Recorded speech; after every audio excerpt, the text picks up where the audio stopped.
She was sold to bear a stranger's child, but he never expected her to heal his soul. At a secret auction in the desert, a single mother sacrifices herself to save her son. But behind the billionaire's cold offer lies a haunting past, and a truth neither of them is ready to face. Before we dive into this unforgettable journey, tell us in the comments, where are you watching from? If stories about love, sacrifice, and second chances speak to your heart, hit that subscribe button, because tomorrow we're bringing you another powerful story you won't want to miss. The desert passed in golden blurs as the car sped toward an unknown destination. Amina sat in the back seat, spine straight, fingers clutched tightly around the sealed envelope on her lap. She still hadn't opened it. The silence around her was louder than any scream, punctuated only by the rhythmic hum of tires on sand-paved roads. She didn't know who had bought her. No name was given, no face revealed. Just a destination, an estate in the Rub al-Khali, the empty quarter.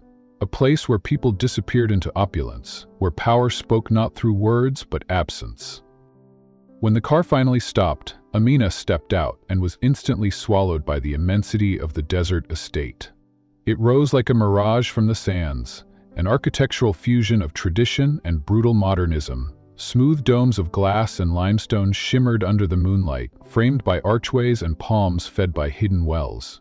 It was silent, too silent. Two women in modest uniforms led her through the inner courtyard. They didn't ask questions or offer comfort.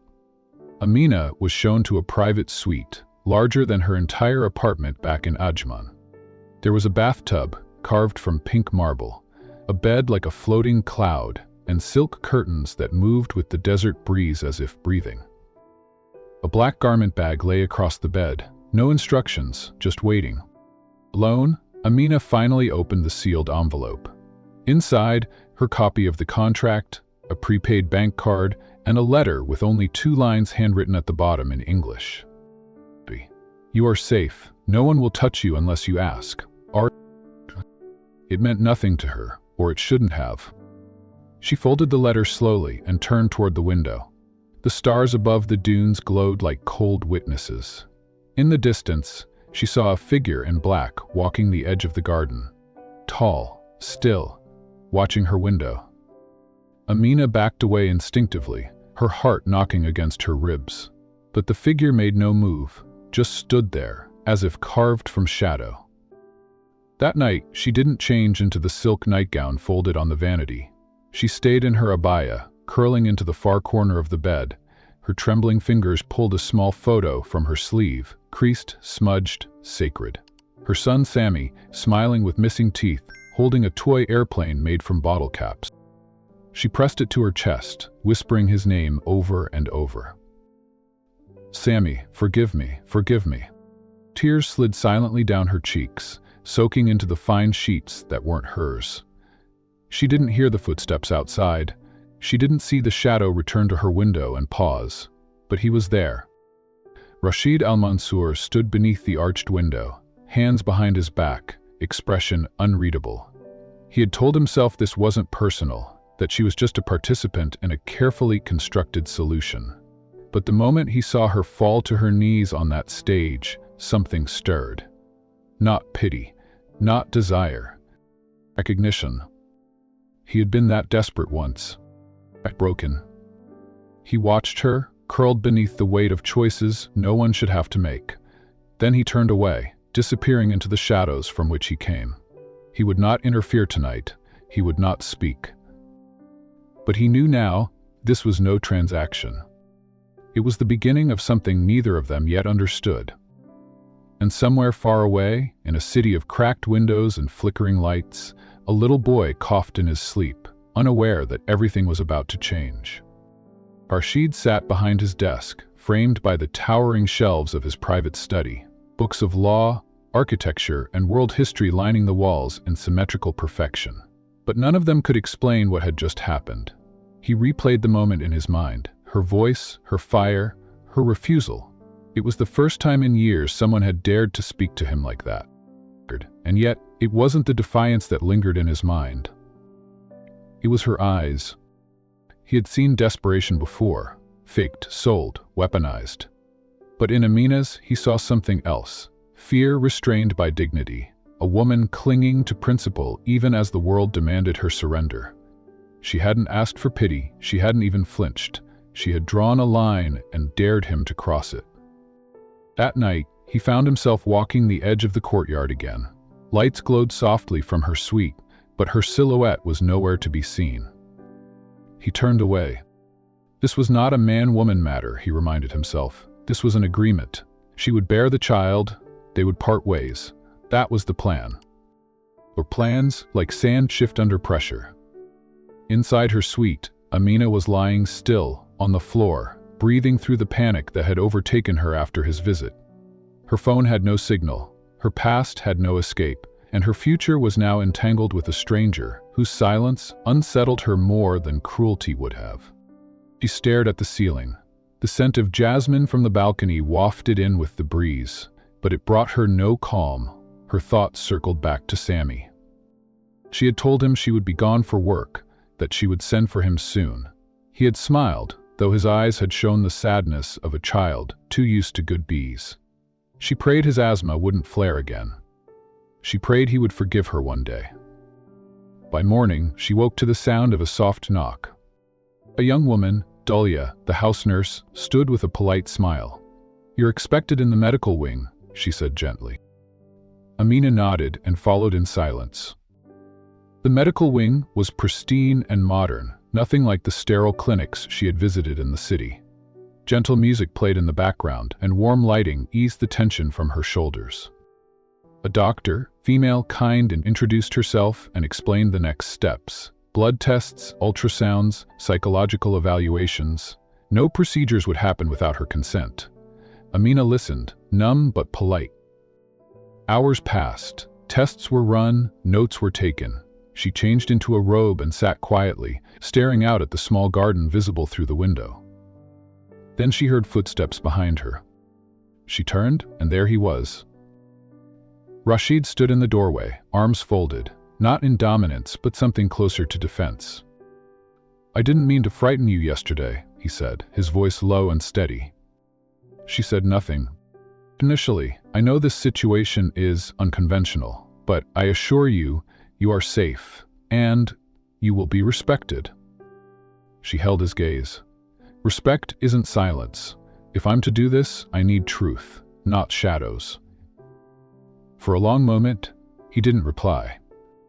Then, to her surprise, he walked closer and sat across from her, unarmed by status, untouched by arrogance. "To a raised, never to ask questions I wasn't ready to answer," he said quietly. "But maybe it's time I made an exception." Her eyes locked, not in hostility, but something just beginning to thaw. And somewhere beneath the surface of contract and caution, something else stirred. Not love, not yet, but recognition. The gates opened slowly, soundless against the wind, revealing the estate behind them, a fortress of white sandstone carved into the landscape, as though the desert had been forced to surrender its most sacred part. The main house was both austere and beautiful, long, clean lines, domes shaped like crescents, and glass that caught the sunlight like blades. Palm trees swayed in a courtyard where the silence was so pure, even the breeze. Amina stepped out of the sleek black vehicle with her spine straight, though her legs trembled beneath her robe. She held her son's photograph tightly in her pocket, as if it were her passport to another world, one she still hoped she could return to. The driver said nothing. He opened the door, nodded once, and then left her standing at the edge of her new life. A woman in a modest beige uniform approached Dahlia, the housekeeper, and offered a polite smile. "Welcome. You'll be escorted to your quarters. If you require anything, ring the bell near the door. The medical wing is scheduled for your orientation later today." Amina followed her without a word, every step echoing against tile floors that looked too clean to touch. They passed through sunlit corridors of geometric shadows and rose-scented air until they reached a private wing separated by carved wooden doors. The room she entered was quiet elegance, cream walls, arched windows, soft linens. There were no bars on the windows, no locks on the doors, but the absence of force didn't erase the heaviness in her chest. "You'll find robes in the closet, Meals will be delivered unless you request the dining area. He prefers privacy. Amina turned, heart quickening. He? Mr. Al-Mansoor, Dahlia replied, her voice steady. The estate owner, your sponsor. Rashid Al-Mansoor. The name sat like steel in Amina's ears. She had not seen him clearly at the auction, only a shape in the shadows. Now, he had a name, a real presence. Will I meet him? She asked, unsure why the question made her skin prickle. Eventually, Dahlia said with a slight pause. He prefers formality. Don't take it personally. The door closed behind her. Amina walked to the window and looked out. Sand dunes stretched endlessly into the horizon, broken only by the occasional date tree and the faint shimmer of solar panels tucked along the edge of the property. The sky was too blue, the silence too sharp. She felt like a pet bird placed in a jeweled cage. Later that day, the contract was brought again, printed and embossed in gold on thick paper. Amina scanned it again with narrowed eyes, this time slower. There was a clause she hadn't noticed the first time, buried beneath medical protocols and compensation details. Clause 42. No physical intimacy, romantic or otherwise, shall be initiated by the sponsor. Any contact of such nature must be requested, verbalized, and consented to by the signee. Her hands trembled slightly. She wasn't sure whether to be relieved or insulted. But one thing was clear.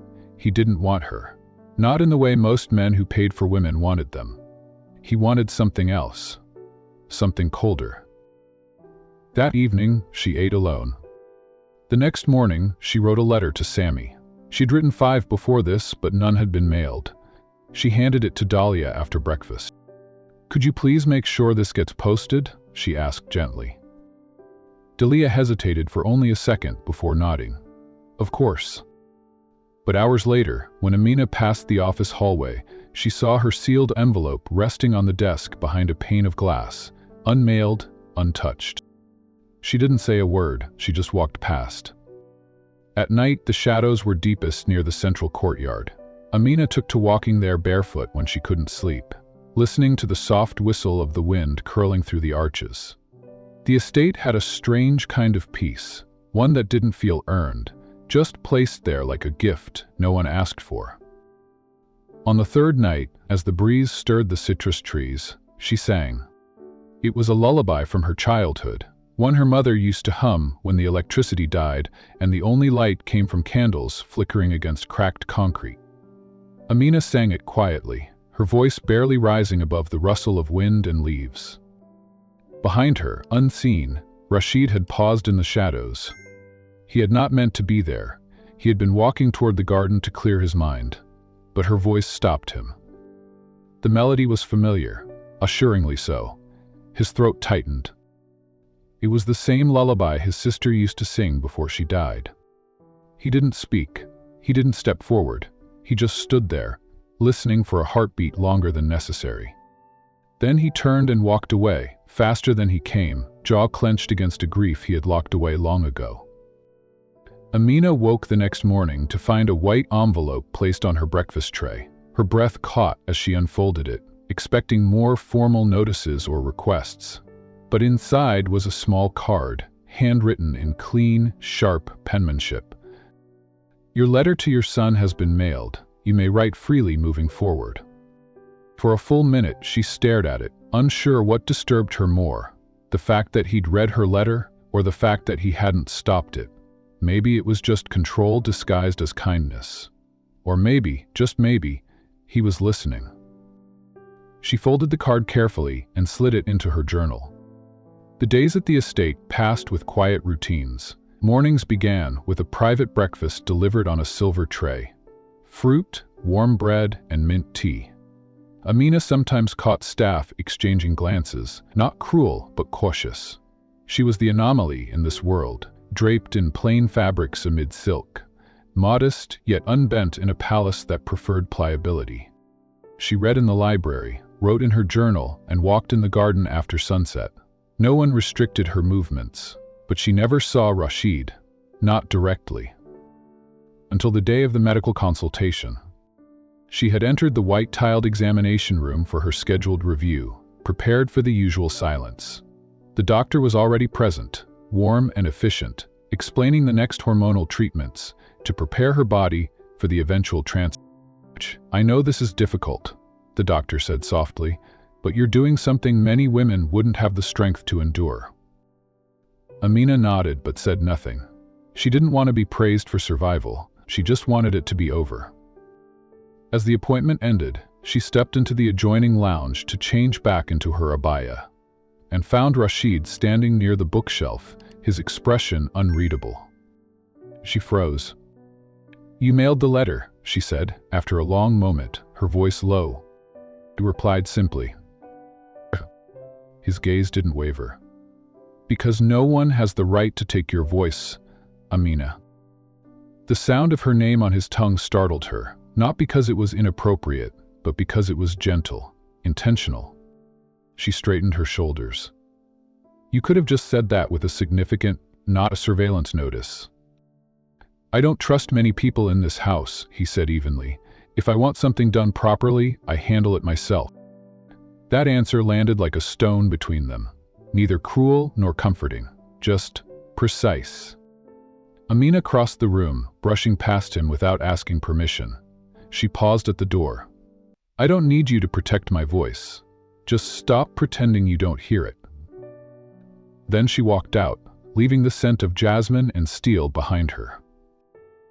That evening, Rashid sat in the upper study staring at the faint shadow of his reflection in the window. Her words echoed in his mind. "Just stop pretending you don't hear it." He had always believed that dignity meant distance, that to stay composed one must not let others inside. But Amina wasn't asking for his heart. She was asking for honesty, a mirror to her existence, the bare decency of being seen. He remembered his sister's voice again, soft, musical, never bitter despite everything they had lost. And the lullaby Amina had sung. It was the same tune that had once lulled him to sleep when the desert winds howled outside their broken home. What kind of woman remembers a song like that? One who had suffered, and who had survived. Later that night, Amina returned to the garden. It had become her sanctuary, the only place that didn't feel foreign. She sat on the edge of the fountain and whispered a prayer beneath her breath. She didn't hear the steps this time, but she knew someone was near. Rashid stood just beyond the columns, unseen but very much there, watching again. She didn't speak. She didn't sing. Instead, she dipped her fingers into the water and closed her eyes. If this place was going to be her prison, then she would make it her temple. She would not crumble. Not here. Not now. Inside the shadows, Rashid lowered his head. For the first time since the contract began, he wondered whether he had made a grave mistake. Not because of the arrangement, but because of the woman who agreed to it, and what her silence was beginning to cost him. The sun rose over the dunes like molten gold, spilling across the pale stone courtyard outside Amina's window. For once, she didn't draw the curtains closed. She let the warmth in, let the light touch the parts of her that had been hidden too long. That morning, she stepped beyond her usual path and wandered toward the kitchen, drawn by the scent of simmering cardamom and something softer, fresh because of kitchen. Staff turned as she entered, startled at first, but quickly resumed their rhythm, avoiding eye contact except for one. Amina's eyes landed on an older woman at the counter, kneading dough with practiced grace. Her face was lined with age, but her smile carried no weariness. She wiped her hands on her apron and motioned for Amina to come closer. "You must be the guest," the woman said, voice deep and warm. "I'm Zara. I've been here longer than the walls." Amina hesitated, then stepped forward. "I'm sorry to intrude." "You're not intruding. You're hungry," Zora said, placing a warm piece of bread into her hand. "Sit, eat, we talk." They sat near the window, and for the first time since arriving, Amina felt the weight in her chest ease. Zara didn't ask about the contract. She didn't stare with judgment. She poured tea, broke bread, and spoke of the desert like it was a living thing. But as the conversation wandered, it took a quiet turn. "You know, Rashid was not always so silent," Zara said, almost to herself. Amina looked up. It was different once. Before the fire. Fire, Amina echoed softly. Zura nodded. His parents, and his younger sister. It happened years ago. He was away on business. When he came back, there was nothing left but ashes and smoke. Amina's throat tightened. She thought of Sammy, of her own mother, of how grief could carve silence into someone like a chisel into stone.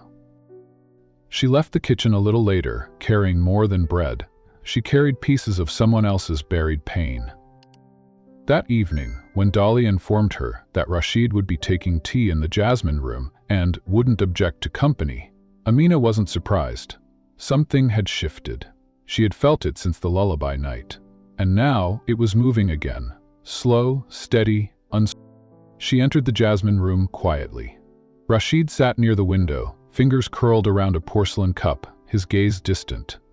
The air smelled of crushed mint and sun-warmed petals. "Heard about your family," she said softly, as she sat. He didn't look at her. Everyone does eventually. "Sorry." He turned then, meeting her gaze for the first time in days. "Don't be. It changes nothing."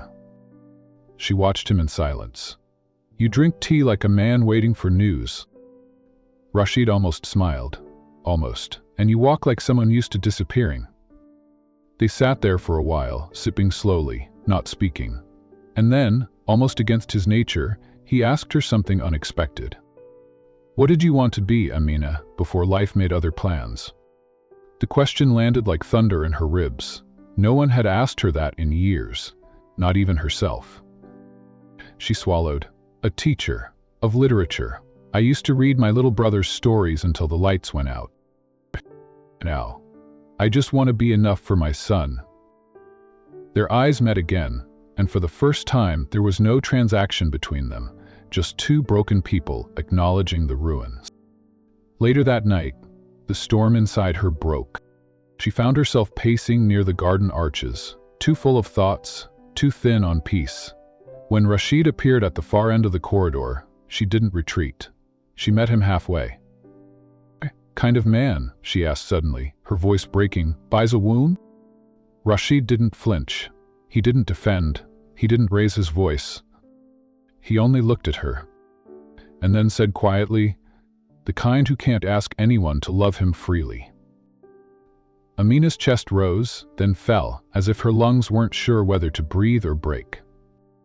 For a long moment, the corridor between them was silent. No footsteps, no breath. Just two wounded souls facing the unbearable truth neither had dared name until now. Amina looked away first. "That's not something you should admit." Inch to Rash. "No, simply I intended to," Rashdi replied. "But you asked a question no one else ever had the courage to." She stepped back slightly, but her voice held firm. "You think people won't love you because you're broken." He didn't answer. His silence was the answer. Amina shook her head slowly. "Then you've never met someone who loved for the right reasons."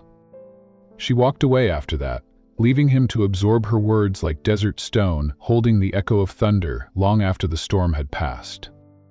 That night, Amina couldn't sleep.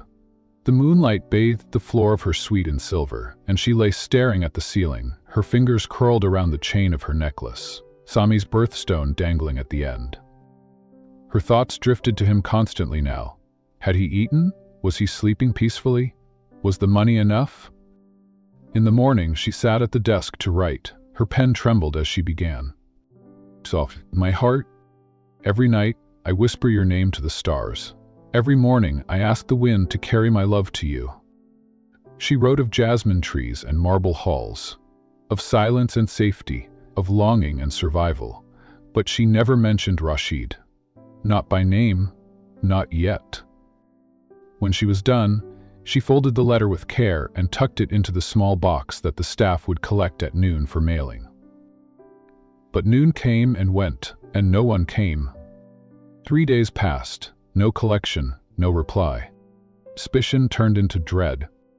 She approached Delia once, cautiously. "Has my letter been sent?" Delia's smile faltered for a fraction of a second, just long enough to confirm everything. "We'll check," she said quickly, then walked away before Amina could ask more. That night, Amina tore apart her drawer, searching for evidence, for explanation, for something, anything. And there it was. Her latest letter, crumpled and hidden beneath the tray. She sat back on the floor, staring at it like it was a betrayal made of paper. The walls of the estate had grown taller somehow, her breaths shorter, the air colder. In her fury, she stormed toward the West Wing, toward the only man who could answer for this. But before she reached his door, she stopped. A voice drifted through the air, Rashid's voice, low, clipped, urgent. She paused near the archway. "The boy is running a fever again," he said. "Get him to the hospital, and make sure the best pediatrician in Amman is flown in if needed. Spare no cost." Amina's knees nearly buckled. He knew, and he hadn't told her. She waited until the call ended before stepping into the room.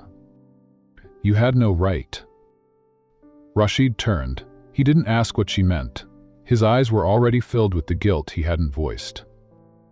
"I had every right," he said quietly, "because your son is part of this now, and because I knew if I told you, you would try to run to him, and they would stop you." She echoed. "These people who own your debt," he said. "The same people who placed you in that auction." Amina felt the blood drain from her face. "You knew about them?"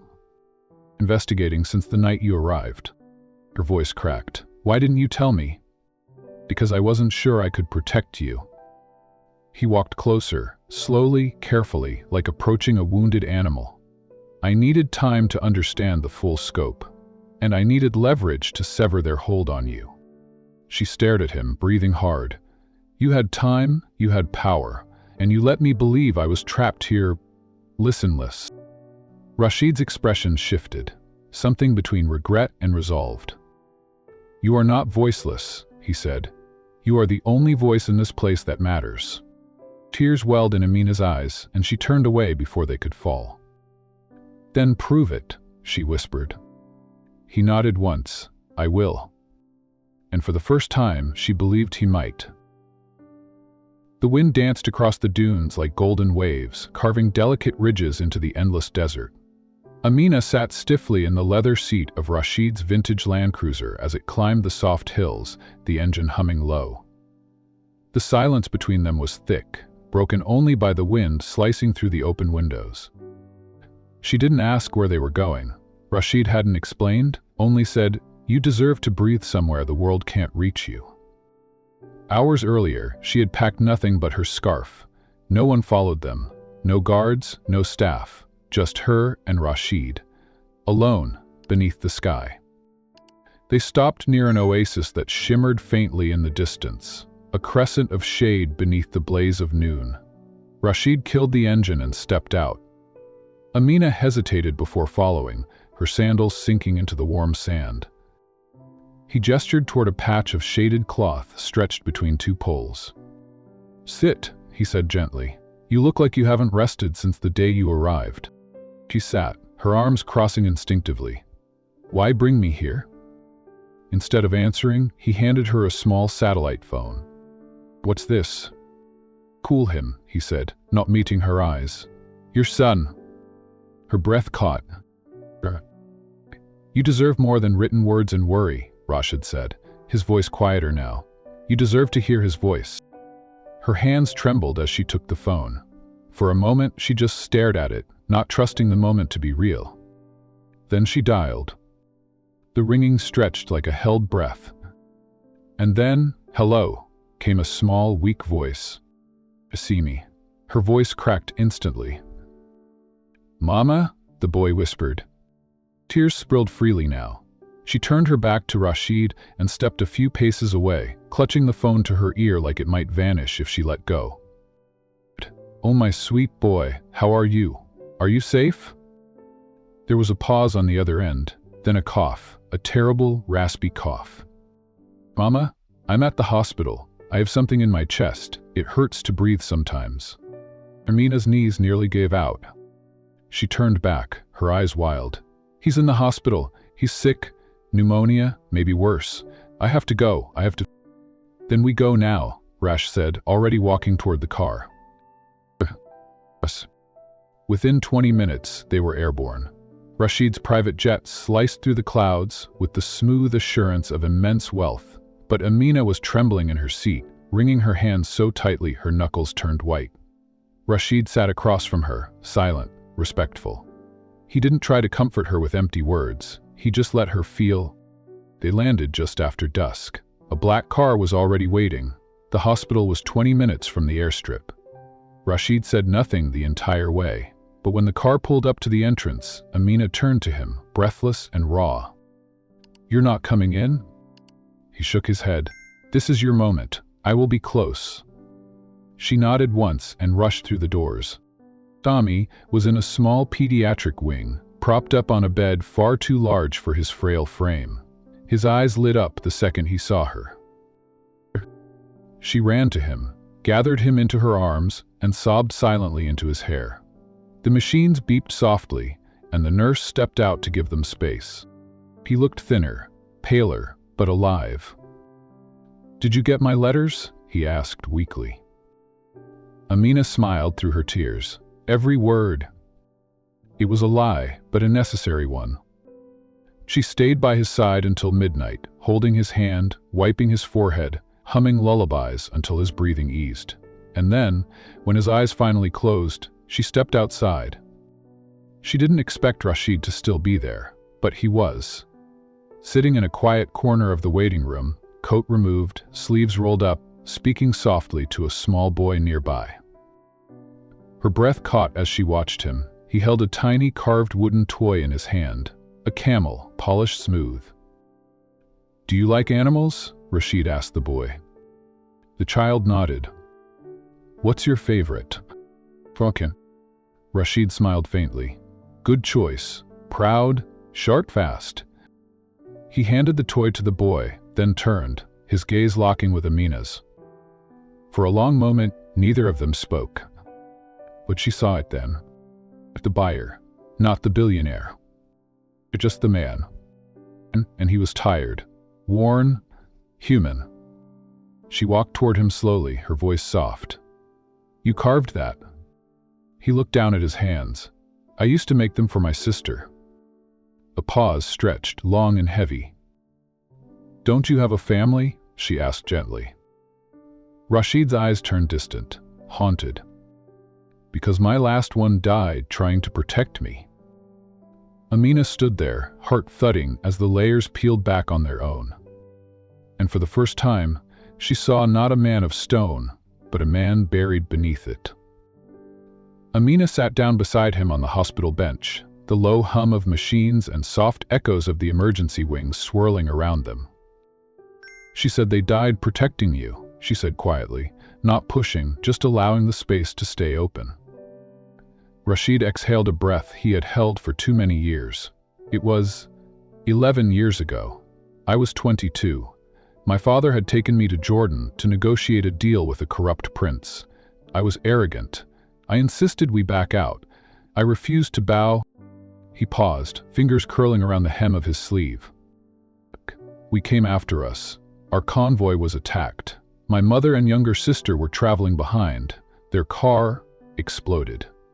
He didn't look at her, just stared ahead. I survived. Amina's chest ached. "I'm so sorry." Rashid shook his head slowly. "I was the reason. They died because I thought honor meant defiance. I didn't listen. I didn't protect them." She wanted to reach for his hand, but didn't. Not yet. The air still crackled with too much pain, too many unspoken truths. "Your father?" she asked. But we never spoke again after the funeral. He blamed me. I blamed myself." Silence stretched again, but it wasn't the cold, distant kind anymore. It felt honest. Amina studied him.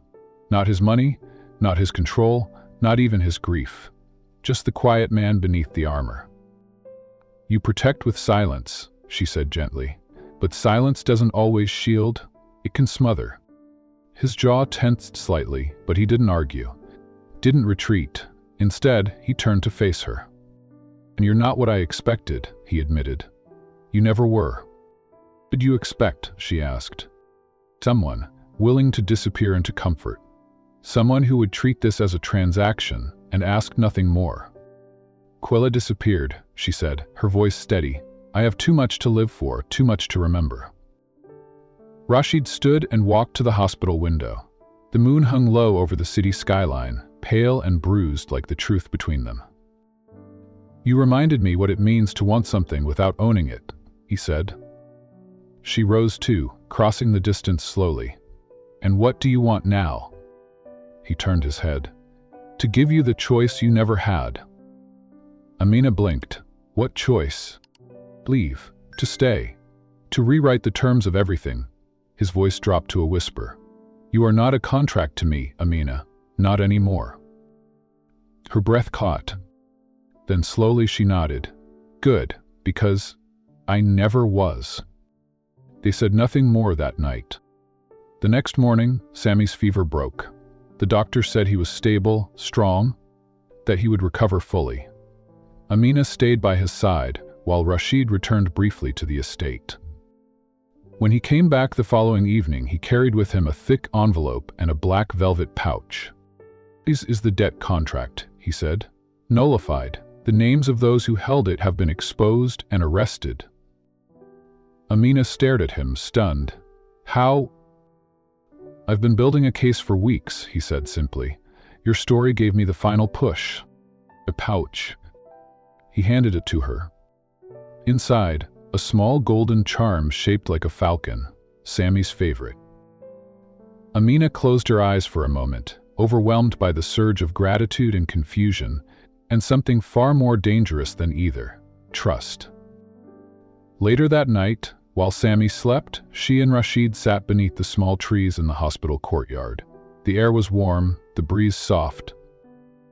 Falcons? She asked. I never let captivity define them, he said. They return to the sky when called. Amina studied the falcon charm, then looked at him. If they stay? Then it's because they choose to. Rashid turned to her then, his eyes softer than she'd ever seen.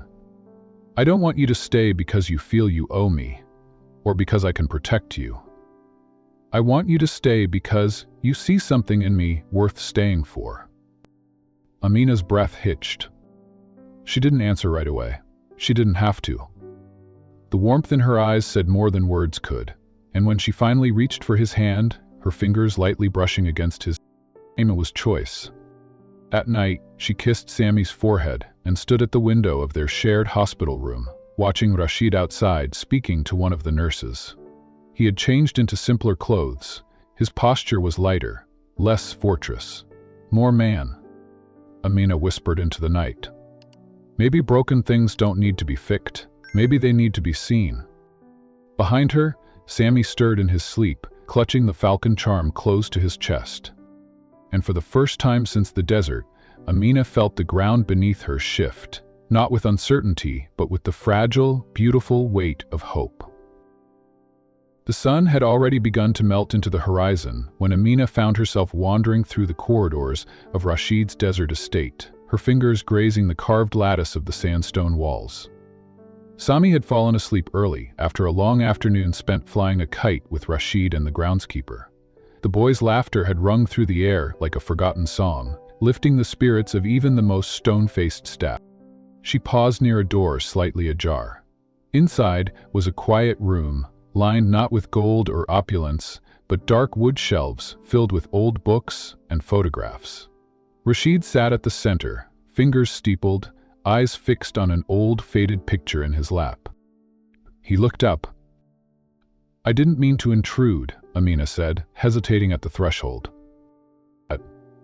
Who-why, he gestured for her to enter. She walked in slowly, her eyes drawn to the photo in his hands. It was of a young woman, smiling beside a much younger Rashid. Between them stood a girl with wide, almond eyes and a mischievous grin, his sister. Amina recognized the eyes immediately. Was her, she whispered. Your sister. Rashid nodded. Zira and the woman. Her name was Layla. A shadow passed over his face, deeper than sorrow. I was supposed to marry her. Amina lowered herself to the rug across from him. What happened? He placed the photograph on the table, beside a stack of aging news clippings and fire-damaged legal documents. She died in the fire, he said, but she wasn't supposed to be there. Amina's breath caught. I was meant to go alone, to finalize a business deal in a rival's territory. I had received threats, but I ignored them. I thought they were noise. Zahra insisted on coming. She had a bad feeling. Layla came too, against my protests. He paused, the memory choking his voice. Explosion happened before I reached the entrance. A car bomb, meant for me. Silence blanketed the room. We died because they loved you, Amina said softly. Awareness crowded in. He murmured, they died because I was careless with love. Amina's heart cracked. The man before her, once towering, untouchable, looked suddenly smaller, as if haunted by ghosts that never left. She didn't try to console him, she knew better now. Instead, she asked gently, was that when you stopped believing love could be free? Rashid didn't answer directly. Instead, he reached into the drawer and retrieved a thick envelope. He slid it across the table toward her. Inside was a notarized document legal guardianship, naming Amina as Sammy's sole guardian and giving her all rights and protections within the estate, should she choose to. Conditions, he said. No ownership, no exchange. Amina's hands trembled as she held the papers. I don't understand. I wanted a child, Rashid said, voice raw. Not to continue my name, but to rewrite it. I didn't know it would bring me here, to you, to him. Tears pricked Amina's eyes, but before she could speak, he rose and walked to the window, the wind ruffling the edges of his open collar. Already returned the payment that was made on your behalf at the auction, he added. The entire amount, quietly. Amina stood. Why?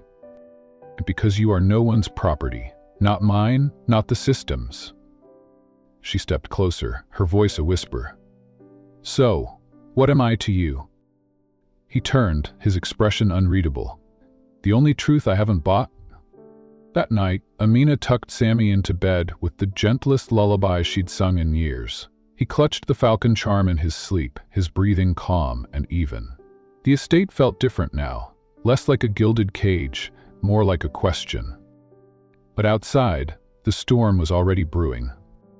The next morning, she noticed staff whispering, phones pinging with alerts, eyes tracking her a little too carefully.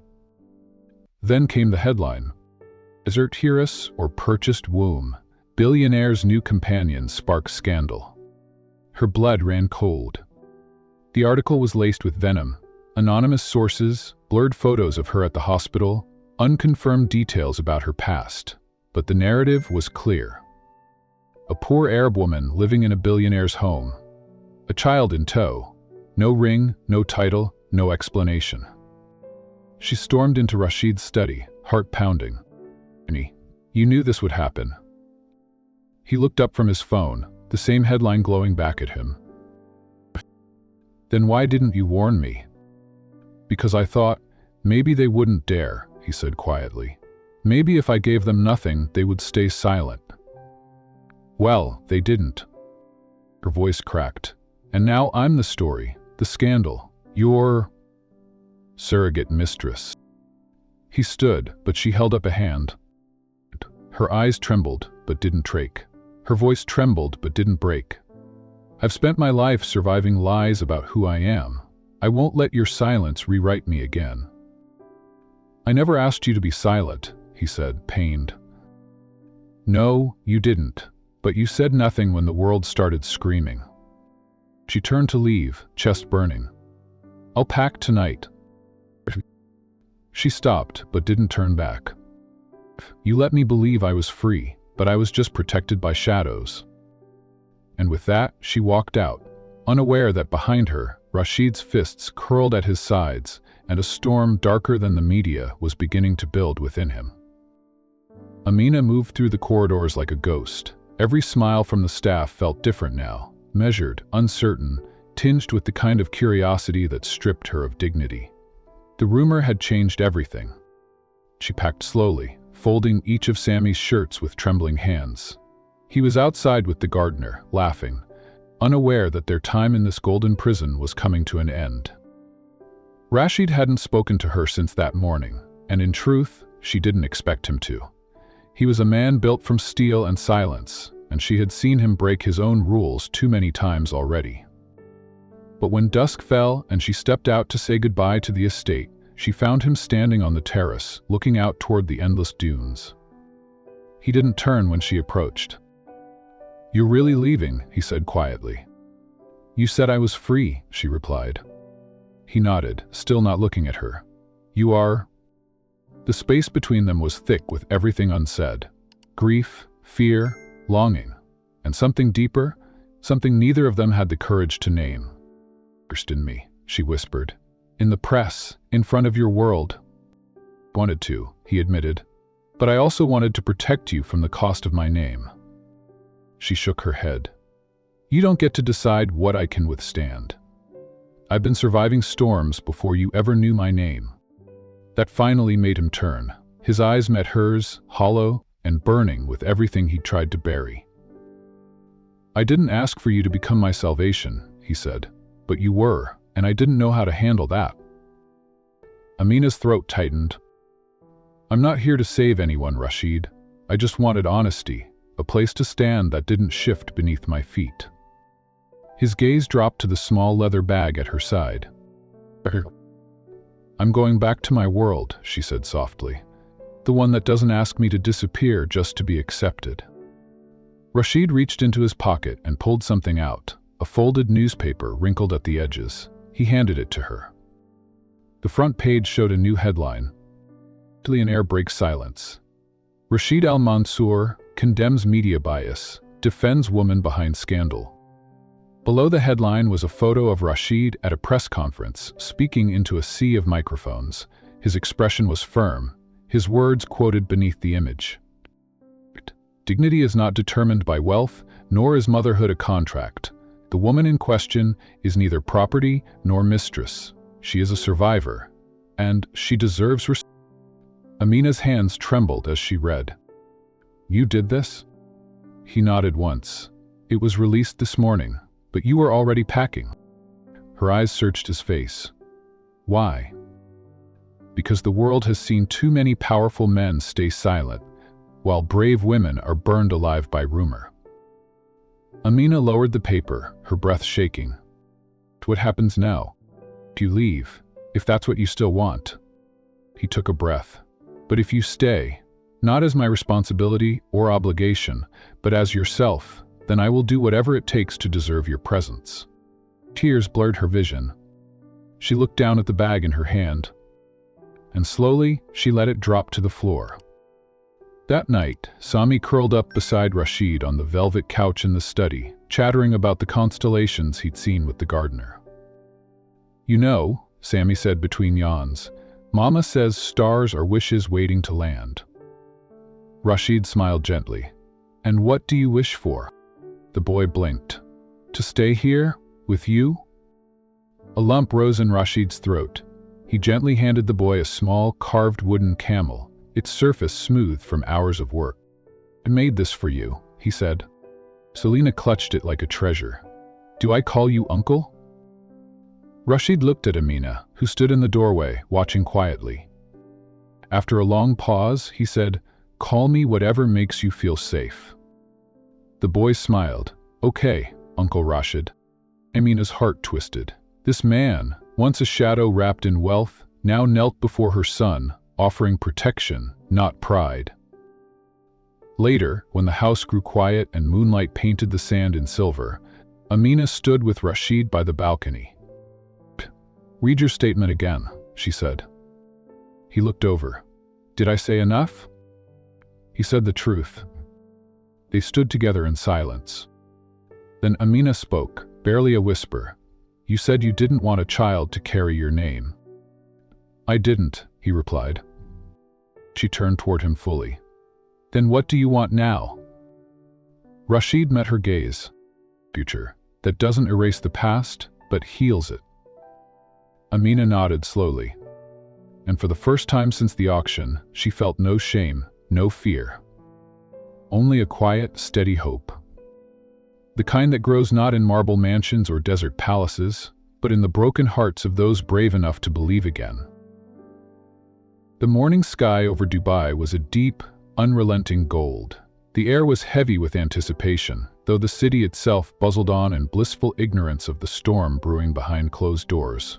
In a private conference room of the Al-Mansoor Foundation headquarters, Rashid stood before a panel of stone-faced advisors, his hands clasped behind his back, the silence deafening. "Who have received an official warning," said Fahim, his legal counsel. "The Al-Habari family has threatened to release the fire investigation documents and alleged correspondence between you and their late daughter if you don't withdraw from the humanitarian pipeline project." Rashid didn't flinch. "Let them?" Fahim blinked. "Sir, these documents, fabricated or not, will be enough to start a media frenzy. They've already contacted 3 foreign outlets, and if they release the contract related to Ms. Amina..." A chill swept the room. "The contract, the one that was never meant to see the light of day." "It will destroy your credibility," another advisor added. "We'll lose the UN partnership. The European Council will pull funding. The foundation..." Rashid raised one hand, calm, unshaken. Quietly. "I won't be held hostage by men who deal in shadows," he said quietly. "If the truth burns down the empire I've built, then let it burn." The board fell silent. No one dared argue further. But even as Rashid left the room, his jaw tight and fists clenched, he knew the truth had consequences far beyond his business. This wasn't just about Amina anymore. It was about who he had become under the weight of grief, silence, and guilt. That afternoon, as golden light spilled into the glass atrium of the Al-Mansoor Foundation, Rashid stood before a sea of journalists, cameras flashing like lightning. The press conference had been hastily called, but the room was packed. Every outlet was watching, waiting. He didn't wear a suit. No tie, just a sand-tongued shirt and his late father's watch, stripped of armor.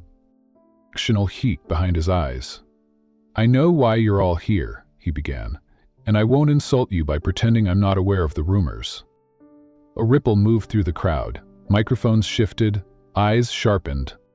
"Years ago, I lost my sister and my fiancé in a fire meant for me. I spent years hiding behind contracts and control, trying to build a world where nothing unexpected could touch me." He paused, his gaze sweeping the crowd. "I met a woman, not through fate or friendship, through desperation, through a transaction I believed would keep my heart safely untouched." His voice lowered, but not with shame, with reverence. "Her name is Amina, and she was never a possession. She is a mother, a fighter, and the only person who's ever dared to see me. Not as a billionaire, not as a ghost, but as a man." A hush fell. Even the cameras seemed to blink slower. "I did pay for something once, but what I received wasn't what I bought. It was what I never deserved. She didn't carry my child. She carried my healing." He looked into the lenses into the world and stripped himself bare. "If you want to run the headlines, run them. Billionaire confesses love for woman he once hired. Make it bold, make it brutal, but make it honest." Someone gasped. Another clapped. And then the room erupted, not in scandal, but in stunned admiration. It was raw, undeniable, real. Later that evening, as the sun bled into the horizon like spilled saffron, Rashid returned to the estate. The staff greeted him with tentative glances. He didn't speak. He moved through the halls like a man seeking something he had forgotten how to hold. He reached Amina's quarters. Empty. The curtains danced with desert wind. The bed was made, the closet open, half full but something gone. On the small marble table near the window sat a note. His breath caught. He picked it up slowly, his fingers trembling. "Rashid, I watched your speech from a hotel lobby. I cried, not because you defended me, but because you finally freed yourself. But I can't stay, not now. I need to know who I am when I'm not someone's contract, someone's proof of redemption. I need to rebuild my life on my own terms. Thank you for everything. for giving my son back his laughter, for reminding me that kindness still exists. Please, don't follow me, not to crane me, not to correct me. If we're meant to meet again, let it be when we both arrive with open hands, not wounds. Amina. He read it again, and again. The note slipped from his fingers, drifting like ash to the floor. He stood there, surrounded by silence, by absence, and for the first time in years, Rashid Al-Mansoor wept. Not out of guilt, but because he finally knew what it meant to love without owning. The garden was quiet that night. Rook sat alone beneath the moon-drenched gate palms, the note still folded in his hand. A single lantern burned beside him, casting long shadows on the ancient stone walls. The world outside buzzed with headlines, praise, scandal, noise. But here, in the heart of the desert, all that mattered was her absence. He remembered the first night she arrived, eyes wary, chin lifted, spine unbroken despite everything life had done to her. She had not been afraid of him. She had feared what she might become in a world that turned people into currency. And now, she had left not with anger, not even in grief, but in strength. She had chosen herself. It was perhaps the first time anyone had ever left him without demanding a piece of him in return. He stood slowly, the note held against his chest like a vow. There were some debts you repaid with money, others with truth. But the greatest ones, those were repaid only with honor. By morning, Rashid had made his decision. No security team, no press release, no corporate outreach. He packed a single duffel bag, canceled all appointments for the week, and boarded a small plane. He didn't fly in his name. The jet was chartered under a private foundation branch. No headlines, no spectacle. Only one goal, to return what he owed. Not a woman, not a contract, not a surrogate or servant, but a human being who had offered him more grace than he had ever earned. He arrived in Tangier by sunset. The air there smelled of salt and old stories. The streets were alive with vendors and prayer calls, women sweeping stoops and children running barefoot through narrow alleyways. He didn't go to her hotel. He went to the community center. It was there, he'd heard, that a woman with a soft voice and fire in her eyes had volunteered to translate letters for immigrant women, many of whom had been cast aside, just as she once was. He found her in the courtyard, seated on a worn bench beneath a fig tree, helping a girl recite Arabic vowels. Her son was nearby, stones and giggling. Rashid didn't speak. Not yet. He stood at the gate, hands by his side, heart loud in his chest. Amina looked up. Their eyes met. She did not rise immediately. She simply looked at him. Rangy looked and something in her softened. She whispered something to the girl, then slowly stood, brushing dust from her dress. Rashid stepped forward, but stopped, just beyond arm's reach. "I came," he said softly, "not to reclaim anything, but to return what was stolen from you." She tilted her head. "And what's that?" "Your name, your power, your right to choose." He opened the bag.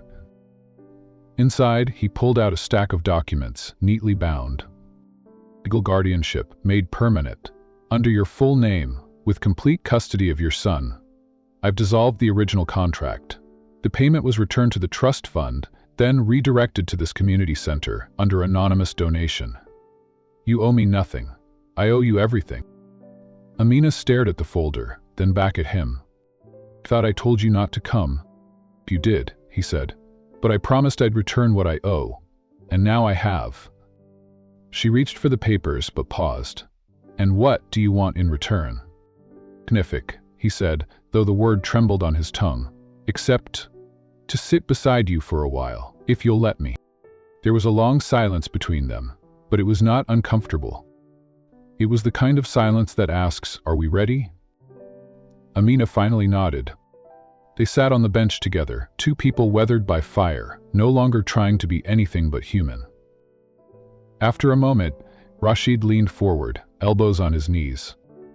"You once asked me what kind of man buys a womb," he said. I never answered. I was a man afraid of love, afraid it would die if it came too close.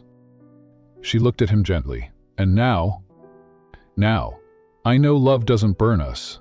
It's the lies we build to protect ourselves that ignite the match. She didn't speak, but she reached for his hand. And that was enough. And not ownership. Not salvation. But the start of something unspoken and sacred. They watched her son playing in the distance, light spilling across the courtyard.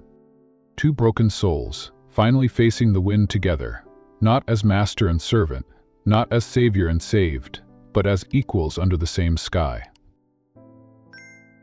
The town of Asila was painted in sea salt and sun.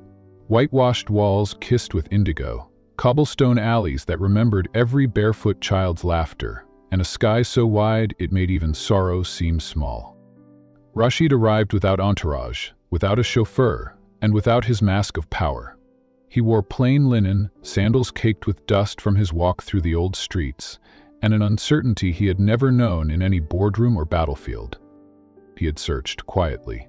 No press, no drama, only a few whispered favors and a contact from the community center in Tangier. Amina had resettled here under her own name, not hiding, but not exactly announcing herself either. He found her in the courtyard of a small school that smelled of chalk and jasmine. She sat on a low stool, surrounded by children scribbling vowels onto slates. Her voice was calm, melodic, teaching Arabic with the same lullabies he had once overheard her sing beneath desert stars. And just beside her, barefoot in the sun, was her son, healthy, laughing, a stone turtle clutched in one hand. Rashid did not approach right away. He watched. There was a time, not long ago, when he would have taken control, when presence was power and power was safety. But now he knew better. Now he understood that love was not a force to command, but a space to be invited into. He waited until the class ended. Amina spotted him as the last child waved goodbye. Her breath caught for only a second, then her posture returned to its. "You found us," she said simply. "For what purpose?" "To take, only to give." He reached into the satchel slung across his shoulder and handed her a slim leather envelope. Inside was a single folded deed. "To this house," he said, "and the land beneath it." Amina opened it, scanned the seal, then closed it again. "Press," he added. "No one knows. The school will continue to receive anonymous donations, but you'll never see my name attached." "In return?"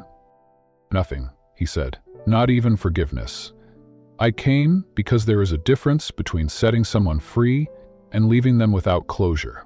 I owe you peace. That's all." Amina's eyes glistened, but she did not cry. She nodded once, then gestured to a bench nearby. "Sit. You've walked a long way." He did. Silence stretched between them, not strained, not awkward, just full. The boy played in the sand beside the bench, humming to himself. He looked up at Rashid once, then shyly turned away. Amina spoke first. "I don't want your guilt either." He looked down at his hands. "Then what do you want?" She turned to face him fully. "Your truth?" He inhaled sharply, not from surprise, but from the weight of what that would cost. A long time passed. When he finally spoke, it was not with the eloquence of a prince or the guarded tone of a tycoon. It was a man breaking so he could begin to heal. "Had loved someone once," he said. "Her name was Layla. She was light. My fiancée, my sister's best friend. My sister, she died too. All of them. In one night." Amina listened, her eyes never leaving his. "Revenge," Rashid continued. "A rival family, years of political tension, grudges, betrayal.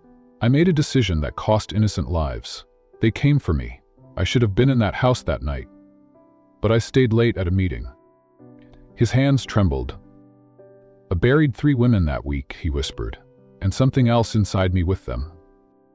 Amina said nothing, her fingers lightly tracing the edge of the bench between them. Years, I believed I didn't deserve love, that it would only bring death. So I built walls, bought silence, controlled everything, including you." His voice cracked. "I thought if I couldn't have love freely, I could at least build a legacy with order, with structure. A child without the risk of heartbreak. A name without the grief." He laughed bitterly. The grief came anyway, just in different clothes. Tears slipped down his cheeks, slow and salt-heavy. "I am sorry, Amina. Not for falling in love with you, because I did, but for the way I tried to make you fit into a life I hadn't healed enough to share." He bowed his head, shoulders shaking. It was the first time anyone had seen Rashid Al-Mansoor weep publicly. But Amina did not flinch. She reached out, gently taking his hand. He looked up, eyes raw, and she said with a voice steadier than stone, "Then you must walk beside me, not ahead, not behind, beside me." He nodded. Breath passed between them. A new beginning, born not from romance, but from truth. Her son had wandered closer now, watching them curiously. Rashid smiled at him through tears. The boy tilted his head. "Mama?" "Yes, Habibi," she said, brushing his curls. Is he Baba now?" The question hung in the air like a gift and a test all at once. Rashid's throat closed, but he did not answer. He looked to Amina. She nodded. The boy smiled and walked over to Rashid's side. Then, without hesitation, he took Rashid's hand.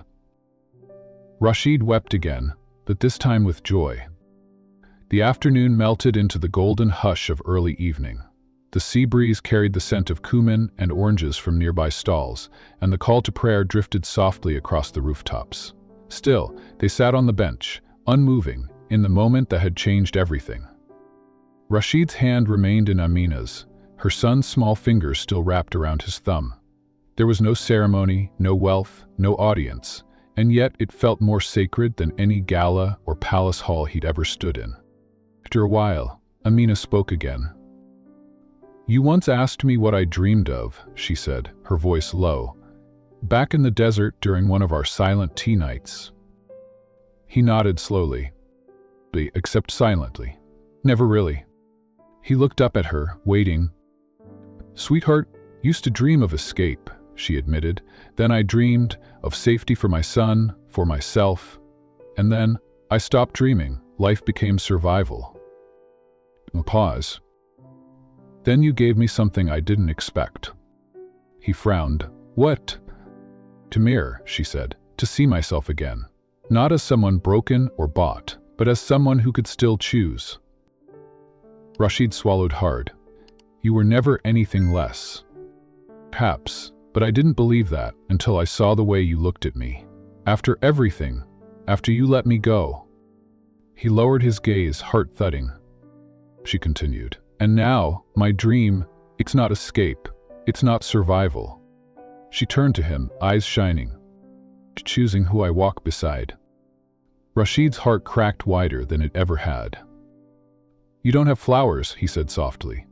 "I don't have a ring. I don't even have the words." Amina smiled. "Then don't speak." She rose to her feet and offered her hand. He took it. She pulled him up, steady and quiet. "Accept," she said simply, "not because you saved me, but because you finally let me save you too." His breath caught in his throat. "Are you sure?" "I was always Amina," she said, "and you were always Rashid, but now we have a chance to be us." At that moment, her son tugged on Rashid's robe. "Abba," he said again, this time with certainty. "Can we eat now? I'm hungry." They both laughed, the sound soft and real and long overdue. That night, dinner was shared on the rooftop terrace of their small home. Not the palace halls of Rashid's empire, but the glowing blue tiles of Amina's reclaimed peace. They broke bread with neighbors. The boy told knock-knock jokes with olive-sticky fingers. Amina wore a pale yellow dress with embroidery she had done by hand. Rashid wore the same linen clothes he'd arrived in, by choice. And when the stars came out, Amina lit a single candle. Rashid leaned close. "Why just one?"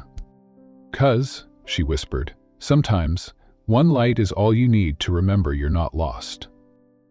Later that night, when the boy had fallen asleep beside a carved wooden camel, another quiet gift from Rashid, they stood together on the rooftop, arms brushing, breath mingling. Amina looked to the horizon. "Do you regret it?" she asked. He shook his head. "I regret waiting so long to believe I could be loved freely. I want to live, not behind walls but beside you, if you'll let me." Amina reached for his hand again. "I already did." They watched the sea for a long time. The next morning, she introduced him to the market vendors as her partner. No titles, no crown, no shadow of a contract. Just Rashid. The boy called out to them, holding a broken kite he wanted to fix. They both knelt beside him. And in that moment, with the sand at their knees and the future unwritten in their hearts, Rashid realized he didn't need a legacy made of stone or steel. He needed only this: a hand to hold, a truth to share. Name, whispered not in fear or transaction, but in love.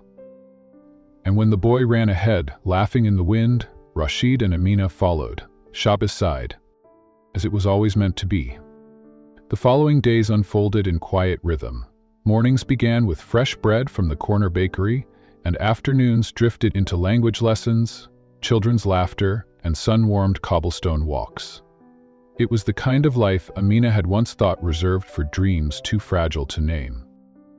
Rashid settled into it, not as a prince among peasants, but as a man rediscovering how to breathe. He took to repairing toys at the local school, sharing stories with old fishermen, and listening, truly listening, to Amina's students recite verses in 5 languages. He never once asked about returning to the estate. It was Amina who brought it up, one soft evening as they sipped mint tea beside the balcony railing. "If you never speak of Al-Mansoor Holdings," she said. Rashid gave a faint smile. "What would I say? You built an empire from ruin, that your name echoes in the marble halls of cities." He shrugged. "Echoes fade." She turned toward him, eyes narrowing. "And if one day I want to build something too, what then?" Rashid looked startled. "I don't want to be your shadow," she said firmly, "and I don't want you shrinking to become mine." His silence was thoughtful. Her was awake, her old grandmother voice gathering speed. "In the old quarter, for women and children, refugees, runaways, those no one wants to see." Rashid's heart swelled, not with surprise, but with awe. "If I can help?" he asked gently. When she got home, "You can walk beside me," she replied. "You can help fund it if we agree on terms, but it will bear my name." He nodded. "Amina's Haven." She smiled. "Maybe something less obvious." They both laughed. Later that week, the deed to a crumbling courtyard property arrived, signed not in Rashid's name, but in Amina's. She didn't ask how he had secured it so quickly. She only pressed the papers to her chest and whispered, "This time, no one will be sold." In the months that followed, the clinic rose from dust and ash like a promise. The first patients arrived before the paint had dried. Women who carried more scars than belongings. Children who hadn't spoken in days but clung to the warmth of a soft voice and safe hands. Amina wore no crown. Rashid signed no contracts, but together they built something that pulsed with life. And one spring morning, standing under a bougainvillea bloom that brushed the clinic's entryway, Rashid caught her laughing as she balanced her son on her hip and greeted the new staff nurse. His throat tightened. He had not purchased this. He had not orchestrated it. He had only surrendered and, in doing so, been given everything. The wind carried the scent of rosewater and dust across the newly finished plaza at the heart of the desert. White canopies stretched overhead, fluttering gently in the heat. Beneath them stood rows of women and children, their eyes wide as they looked around at the place that had once been nothing but cracked stone and silence. Now it was alive. The humanitarian center, named the Seed of Tomorrow, stood at the center of it all. A sweeping structure of sand-colored stone, it blended into the dunes but glowed with something more lasting than marble: hope. Inside were clinics, classrooms, kitchens, a library built from donations around the globe. Women learned to read, children learned to laugh, and no one slept with fear under their pillow. At the front of the gathering, Amina stood beneath a curved archway, wearing a tailored blue dress and a white hijab edged with silver thread. She looked nothing like the trembling woman once handed over in an auction hall. Yet everything in her heart remained the same, except now it beat louder. Beside her stood her son, Kareem, now 10. His voice quivered as he held a folded piece of paper and stepped up to the podium set beneath the largest lantern. "I was born without much," he began, small hands gripping the edges of the paper. "But my mother, she gave me everything." A hush fell over the plaza, beat to the earth. "He taught me how to be brave, how to tell the truth, how to plant something even when you have nothing but sand. And today, we give that chance to others." He glanced up, found Rashid in the crowd, and grinned. "Your name is Kareem Amina," he finished, proud and tall, "and I believe in second chances." A thunder of applause swept the air. Amina blinked away tears, holding tightly to the small carved olive seed she'd found tucked inside her handbag that morning. It came with a note in Rashid's precise handwriting: "From the tree you planted in me." Later that evening, golden lanterns lined the garden paths of the estate they now called home. The same fortress that once isolated them now bloomed with music, laughter, and families from every corner of the community. There were no announcements, no speeches, just the sound of children playing, violins humming, and stories being shared under stars. Amina wandered through the courtyard barefoot, her toes brushing the smooth tile. Her dress flowed like water as she made her way past the fountain, its light casting diamonds over her skin. She stopped at a corner where an almond tree had been planted, a gift from the first group of women trained at the center. Its trunk was still thin, but the roots were deep. A soft voice joined her. "I didn't know if you'd come out tonight," Rashid said. She turned to find him in a simple linen shirt, sleeves rolled to the elbows. No bodyguards, no armor of status, just the man. "I never miss a celebration," she replied, "especially one we built with our hands." Rashid stepped closer. "You built it." "You built each other," she said softly, "and then we gave that to the world." He nodded, silent, then reached into his pocket and drew out the olive seed once more. "Carved this for you," he said. "It was once a branch from the tree in my sister's garden. It burned, but this survived." Amina's breath caught. "You kept it," Olivia nodded. "Ears. I didn't know why until now." He placed the seed in her palm. "You are the only person who didn't try to fix me. You simply stood beside me while I learned how to live again." Amina looked down at the seed in her hand, then back up at him.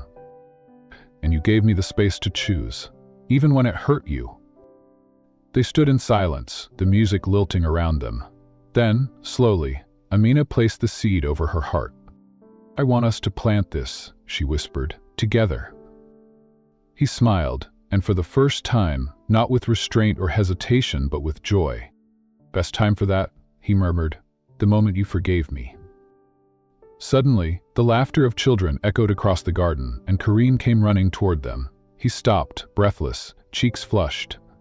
"Can we dance now?" he asked. Rashid looked at Amina. She raised a brow.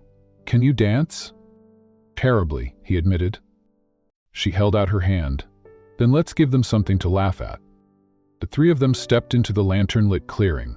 No cameras, no audience, just sand, starlight, and the hum of a violin. Amina twirled barefoot, Kareem clapping and mimicking her movements, while Rashid tried. When Rashid stumbled, Amina caught his hand and spun him back to balance. Where she said, "You're not broken, just off guard." They laughed, they danced, they became something whole.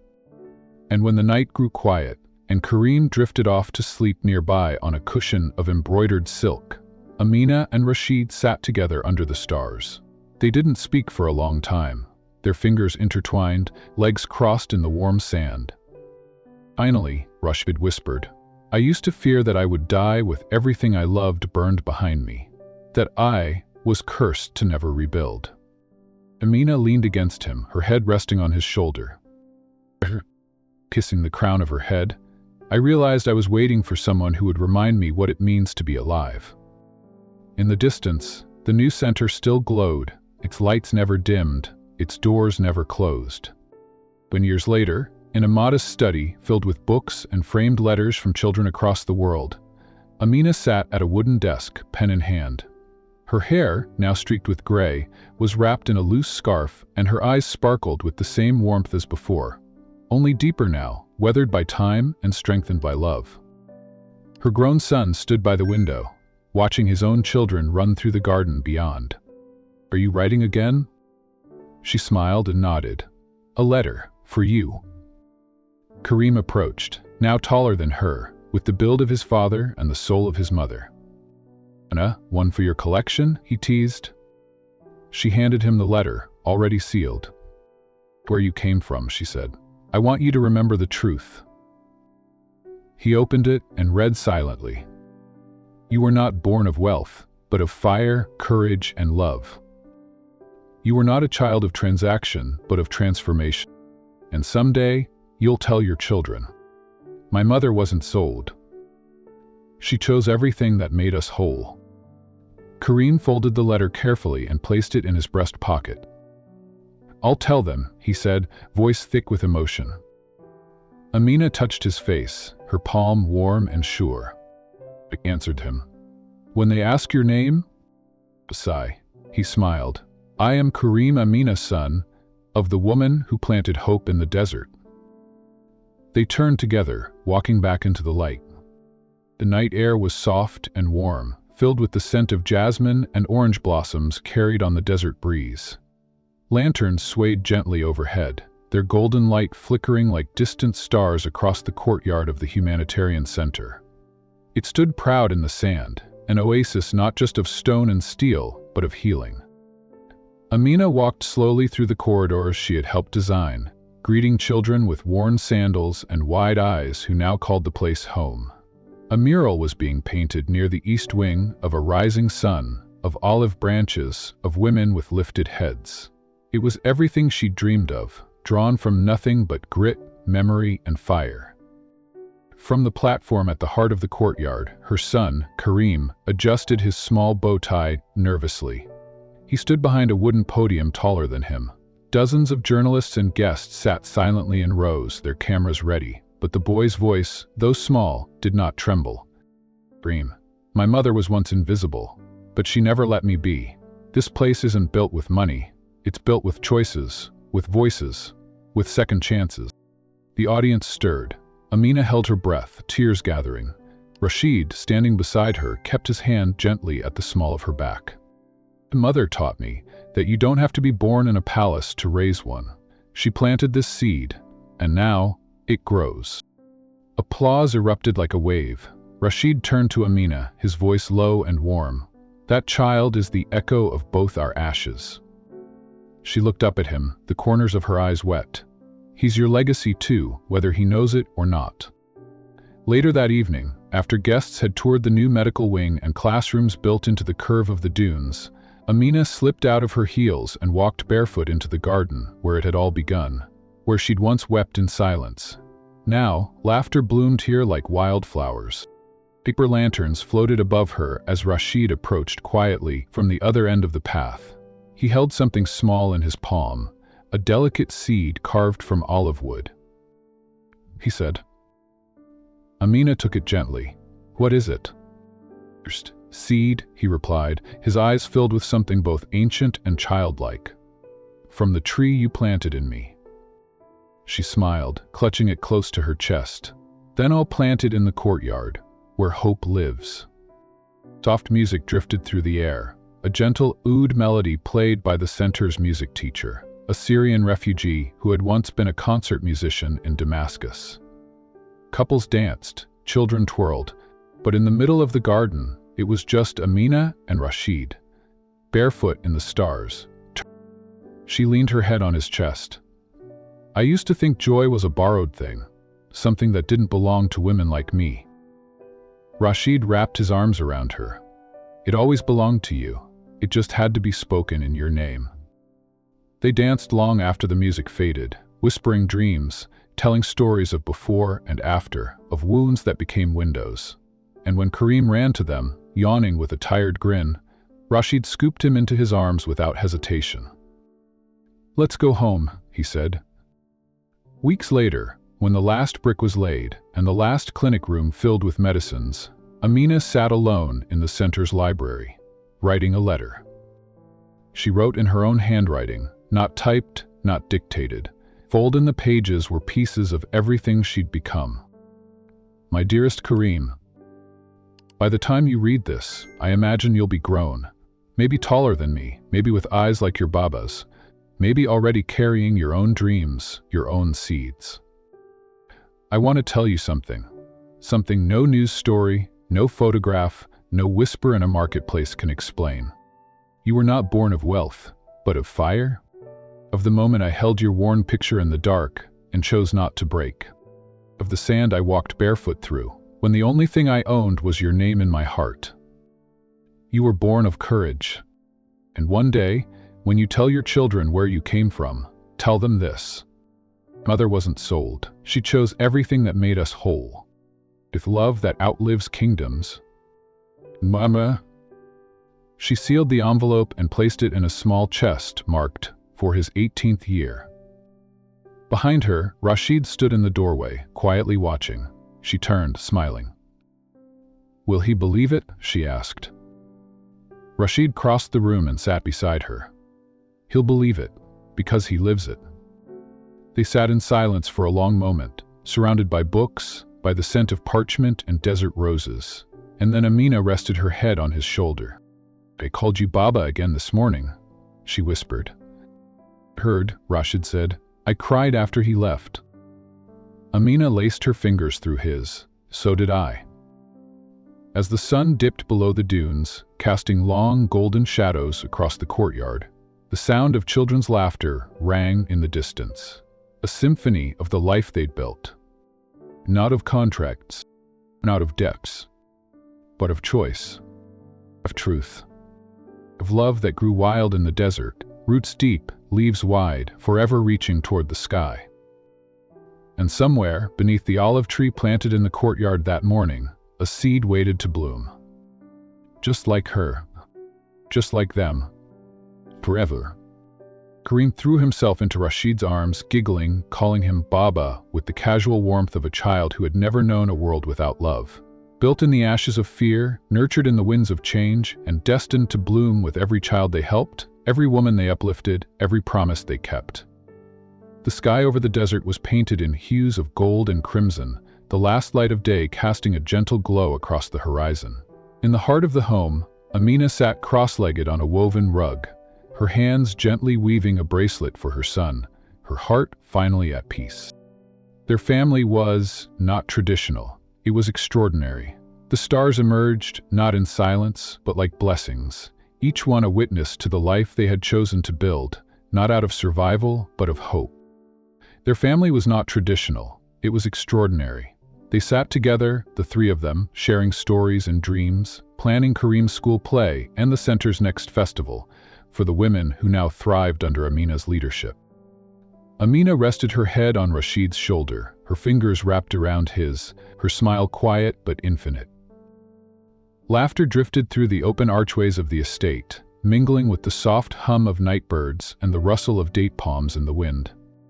Inside, Karim ran through the tiled halls, chasing the echoes of his own joy, his small feet pattering like music. Rashid entered the room quietly, carrying a tray with mint tea and slices of sweet bread, his eyes never leaving the woman who had changed everything. They exchanged a glance that spoke of everything they'd endured. Pain, redemption, love born not of bargains but of bravery. Later that evening, under the same olive tree where their seed had been planted, they built a small wooden swing, and Rashid pushed Karim gently, while Amina looked on. He kissed her forehead and whispered, "I would live every loss again if it meant finding you at the end of it." As Karim's laughter echoed into the night, Amina closed her eyes, and breathed in the peace of a life hard won, a life fully hers. And from the garden, beneath the blooming olive tree, a new scent stirred: jasmine, salt, sand, and story. The perfume of a legacy just. And to those watching this story, wherever you are in the world, let this be your reminder. You are not defined by the place where your story began, but by the courage with which you choose to rewrite it. Amina was once voiceless, cornered by a system that tried to measure her worth in silence and sacrifice. But she chose to stand, she chose to speak. She chose love, not the easy kind that arrives with conditions, but the kind that is carved from truth, forgiveness, and strength.